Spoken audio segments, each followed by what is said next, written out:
Good to be here. Thank you. I'm always grateful when Rudy asks me to come. Probably I've said this before. When older sister Jermaine Sitting Crow would live with me part of the year, she would always want to come here. She said this is like her favorite place. Her favorite place. I hope you all understand this. She said, y'all are like a bunch of Indians, like you don't want to change anybody, you just want to pray. You come to pray. And that was real high on her list. Not trying to change anybody or tell them how to pray, just to come pray. Like sometimes people say, is it okay to come to a nipi or sweat lodge? And we always say what she said, if you come to pray, our arms are open. You're welcome. Come. Well, I don't know anything about it. You don't have to know, we just pray. And people say, well, can I come to Sundance? Well, yeah, it's okay to come to Sundance. Just come pray. Come pray. And they say, well, I don't want to dance. I don't want to do that. Well, you don't have to do that. Not everybody wants to do that. If you want to come pray, that's good. So her oldest son, Burnell, nephew to me, is a medicine man out there. And he says, our arms are always open. We're always like this. Always like this. So today, the first thing is, this thing said that I'm a spiritual teacher, student might be more accurate. Still learning, a lot to learn. So thinking about and talking with somebody about what's going on today with me, and probably you all know that what's talked about up here usually has to do with what's going on with me in my life. What's noticed in our office. Our office is the Healing Arts Center in Kerrville. It's a holistic medical complex office clinic. We work with body, mind, spirit. My partner is a holistic family physician, Dr. Shane. She's a really good doctor, good person. I don't understand what she does, and she doesn't understand what I do. But we've been together 13 years, and it works really, really well. So part of what we do there is we work with how the body and mind and spirit are connected. Like people say all the time, body, mind, and spirit are connected. And in our clinic and in our work there, we explore the how of that. How is that? It's like sometimes people say, well, just forgive. And for a long time, people like me have been looking for the how. How do you do that? How do you do that? I know why to do that. If I don't forgive, I'm carrying stuff around, like carrying stuff around with me, old stuff. And this stuff could be really old, and if I don't forgive, I'm carrying it around. So it takes energy. The how-to, so part of the how-to in forgiving has to do with my thinking. My thinking. And what we know, what we've learned through holistic medicine, is that when I change my thinking, I change my mind. And here's a really interesting thing. When I change my mind, my brain changes. Like my mind and my brain are not the same thing. My brain is an organ, and my mind is in my whole body. A lot of the neurobiologists say the mind is in every cell. So when I change my thinking, I change my mind. And when I change my mind, I change this organ of my brain. Now what I mean is that what I've been taught by a neurobiologist is that when my thinking changes, my mind changes, literally some neural synapses that have been welded together with a certain kind of thinking begin to loosen. They may even break. And then there's an opportunity for new neural synapses, new thought patterns to be created. And sometimes it looks like they make a groove in the brain. New thought patterns. So in order to have new thoughts, it's important to examine some of my old thoughts. So part of what's going to be talked about a little bit today is changing my thinking. So first part of changing my thinking is to look at my thinking. And in the medicine that we do, one of the things we look at in our thinking is some of these ways we've been taught to think. It's not our fault. We were taught this. Don Miguel Ruiz calls it domestication. Other people call it programming. It's like when I'm this big, my computer's kind of blank. I'm mostly in right brain. Images and pictures and feelings and awarenesses. And after a while, people start programming my left brain, the part that I think with, analytical, logical, sequential. 1 and 1 is 2, left brain. Dreams, intuition, wisdom, female is right brain. So for the men in here, I hope you hear that. Female, wisdom, and right brain. Those three go together. Left brain is male. Wisdom's not over there. That's a hint. Taken me a long time to get that hint. So it seems to be true that women are much better warriors than men. That's a very interesting thing. So in right brain, there are intuition, wisdom, dreaming, female, us, stuff, us. We are one. Left brain is ego, me, mine. So when I was little, my mind was programmed by the people who raised me, family of origin. And one of the ways my thinking was programmed was judgment.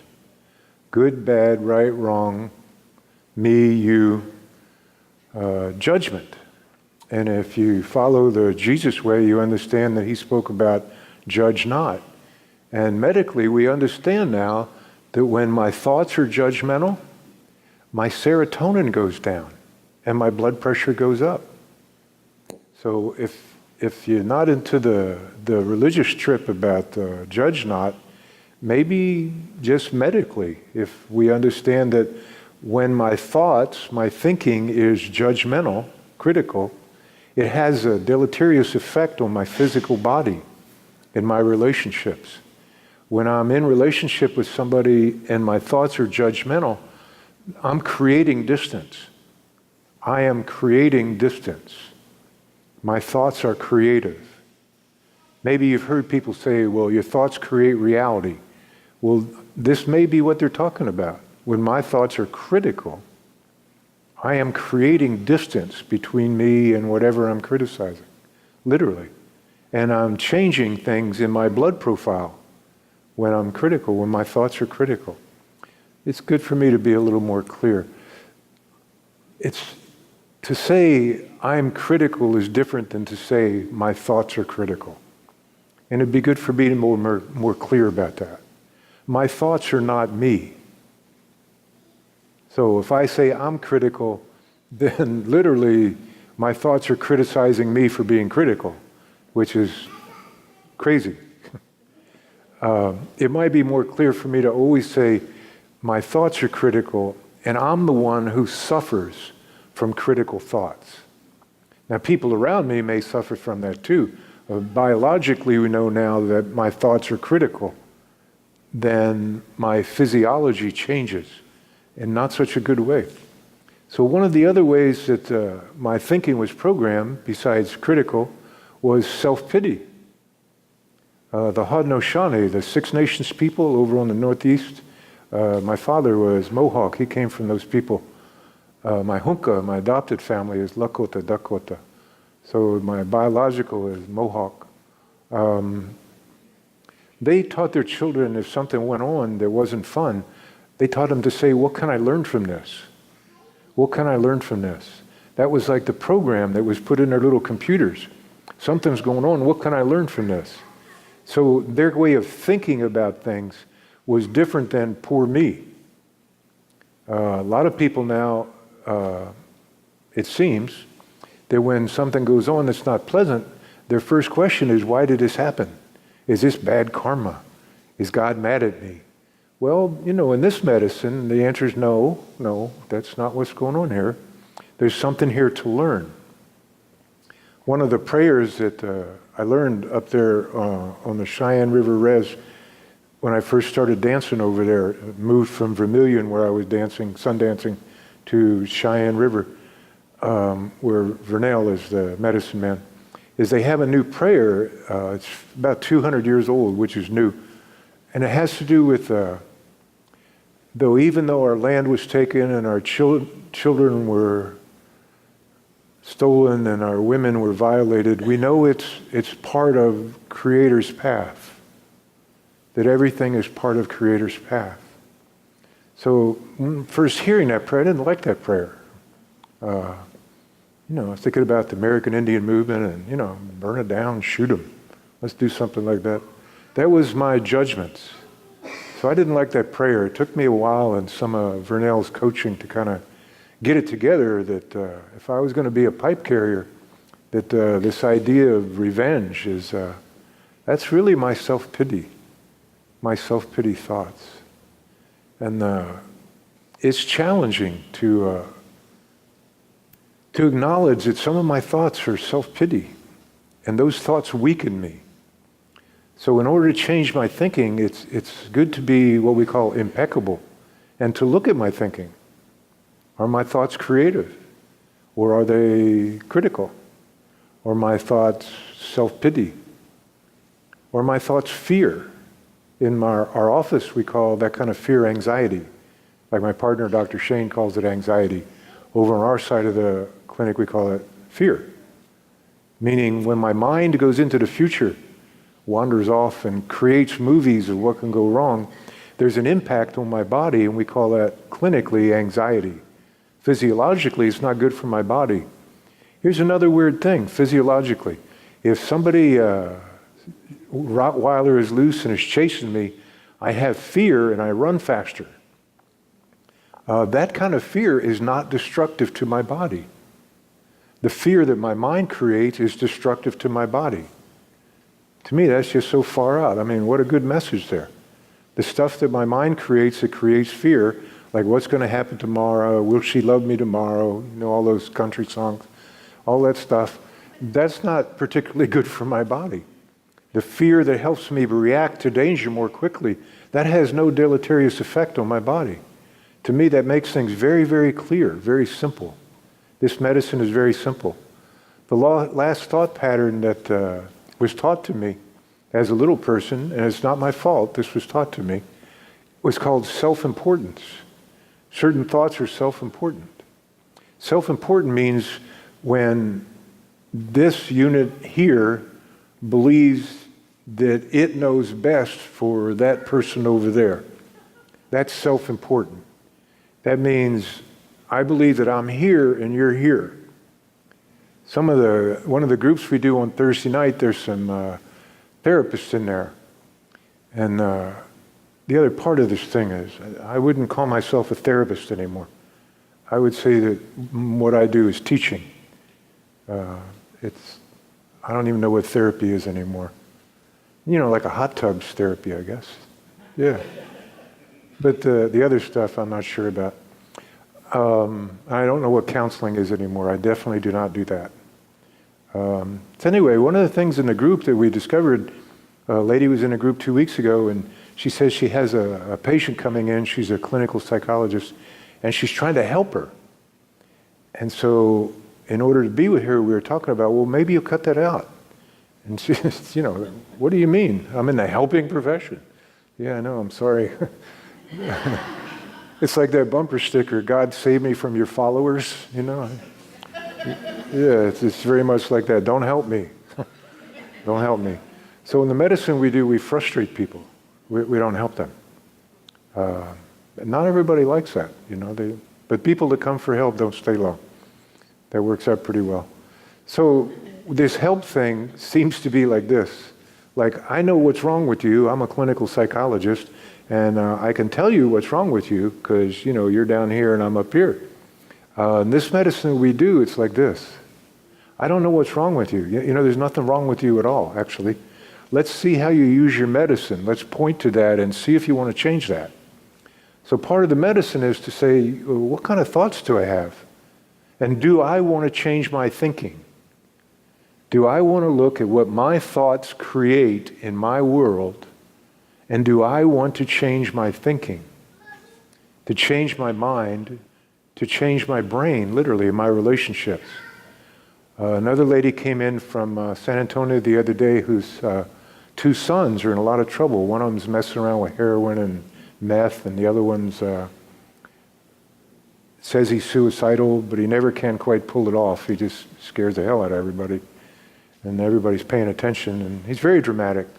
And she says, I'm a clinical psychologist, and my sons are a mess, Why is my life like this? And we're pointing to outside of you is a lot of chaos. She said, yeah, I know. What's the spiritual part of this? And we say, well, another way of thinking about this is if my outside world is chaos, what's going on in my inside world? Is the world a mirror of my inner heart? The Buddhist people say the world's a mirror. Like if I'm really pissed off at people that are judging me, am I judging the people that are judging me? Am I doing what I hate?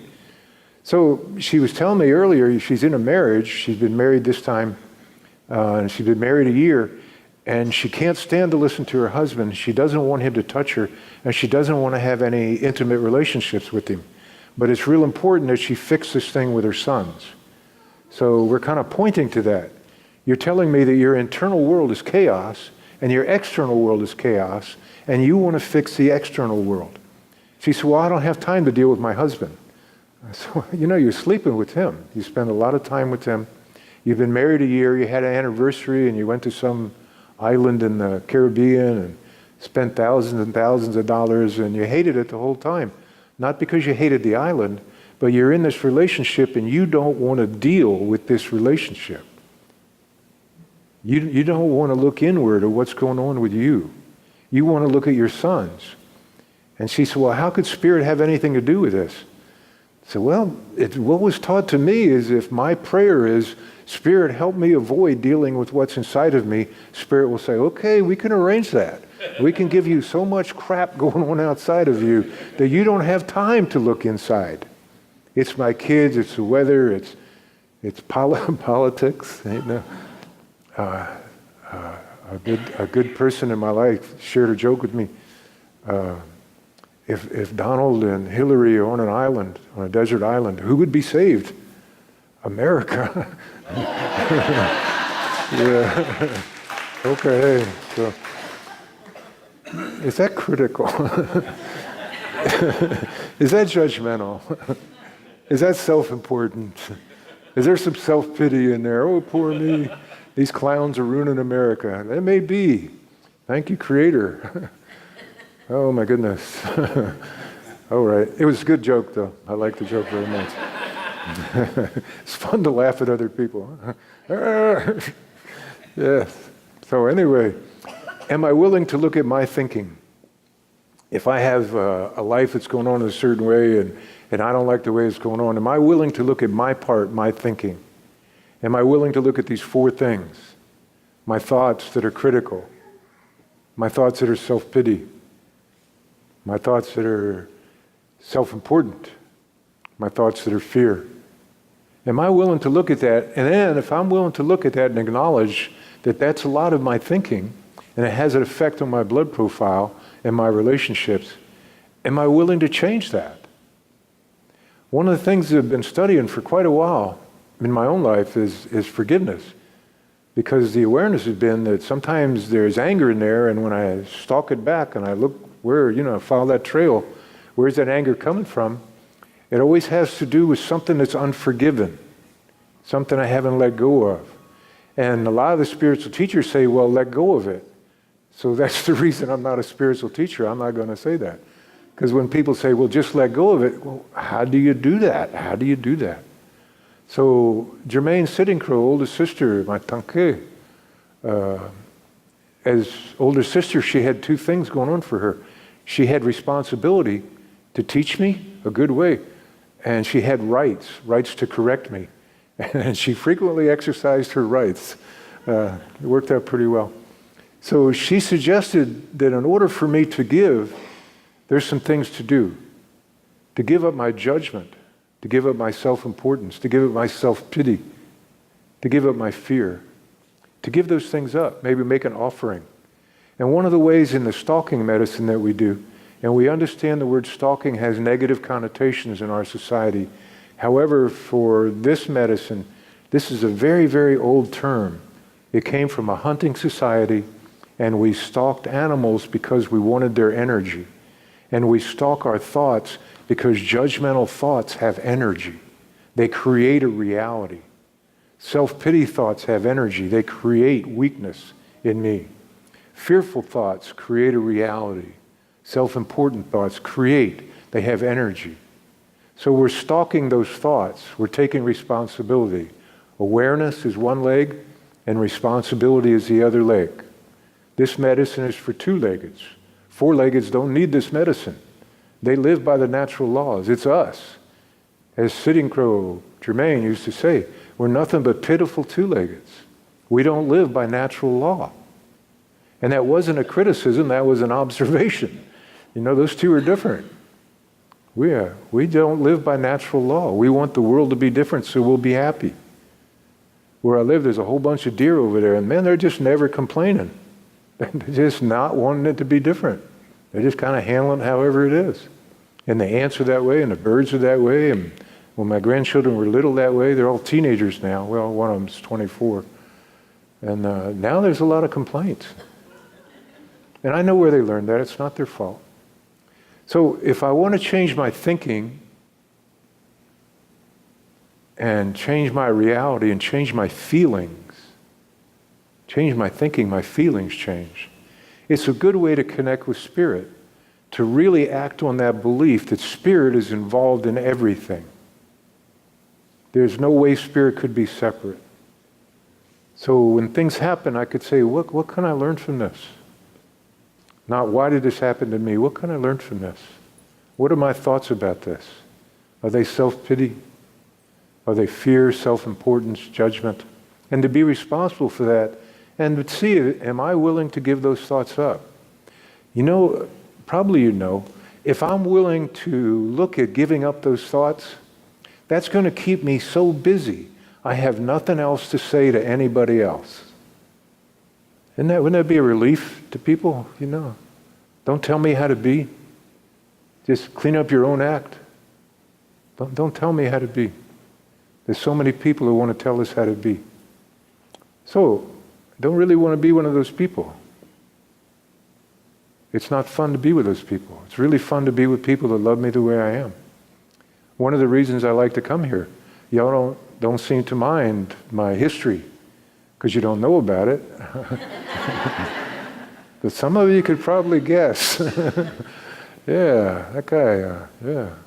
So anyway, I'm not in prison, and I'm not currently addicted to drugs, and I'm not drinking every day. And I've had some dances with some of those things, and the ceremony I did yesterday helped me begin to appreciate my history.